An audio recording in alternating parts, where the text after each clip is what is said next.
হরে কৃষ্ণ প্রিয় ভক্তবৃন্দ, সামনেই 31শে অগস্ট রবিবার রাধাষ্টমী ব্রত। রাধাষ্টমী ব্রত খুব সংক্ষেপে পালন করার নিয়ম পদ্ধতি আমরা আলোচনা করছি।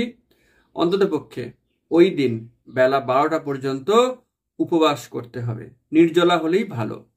আর যারা আমিষ ভোজন করেন তারা আগের দিন থেকেই আমিষ ভোজন করবেন না। রাধাষ্টমী ব্রত পালন করতে গেলে শ্রীমতী রাধারানীকে সুন্দর সুন্দর ফুল, ফল, সুন্দর বিভিন্ন রকমের ভোগ নিবেদন করতে হয়, যেগুলি তার খুব পছন্দের। তো শ্রীমতী রাধারানীর পছন্দের ফুল কি? জুঁই ফুল, পদ্ম ফুল, স্বর্ণ চাঁপা, এগুলি তার খুব পছন্দের ফুল। তো আমরা এই ফুলগুলি সেদিনকে নিবেদন করতে পারি। এবং শ্রীমতী রাধারানীর প্রিয় ফল হচ্ছে আতা এবং সবেদা। তো আতা ফল তো মাস্ট, এখন পাওয়াও যায়, দোকানে গেলেই পাওয়া যায়। তো আতা ফল আমরা ওদিনকে রাধারানীকে নিবেদন করব। এরপর আসছি তার প্রিয় ভোগ। শ্রীমতী রাধারানীর প্রিয় খাবার হচ্ছে রাধা বল্লভী।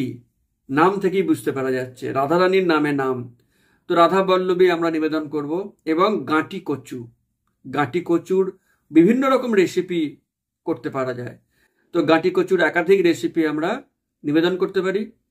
এবং তার সঙ্গে করম চা, মিষ্টি কুমড়া, এগুলিও রাধারানীর খুব প্রিয়। তো এগুলি দিয়েও আমরা বিভিন্ন সবজি নিবেদন করতে পারি। এছাড়া দই বড়া, মালপোয়া, এগুলিও তার খুব প্রিয়। আর সকালের বাল্যভোগে তো অবশ্যই আমরা রাবড়ি বা ক্ষীর, এগুলি নিবেদন করব। তো এইভাবে আমরা সুন্দর সুন্দর রাধারানীর প্রিয় পদ ওদিনকে নিবেদন করব। আর সারাদিন আমরা রাধিকাষ্টকম কীর্তন করব, রাধারানীর বিভিন্ন লীলা মহিমা সেগুলি শ্রবণ করব এবং সুন্দরভাবে রাধাকৃষ্ণকে অর্চন করব।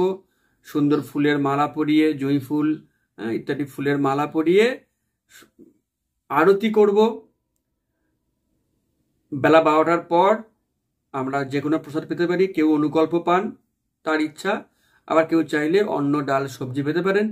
আর আশপাশের মানুষকে আমরা নিমন্ত্রণ করে রাধারানীর প্রসাদ তাদেরকে দিতে পারি। হরে কৃষ্ণ।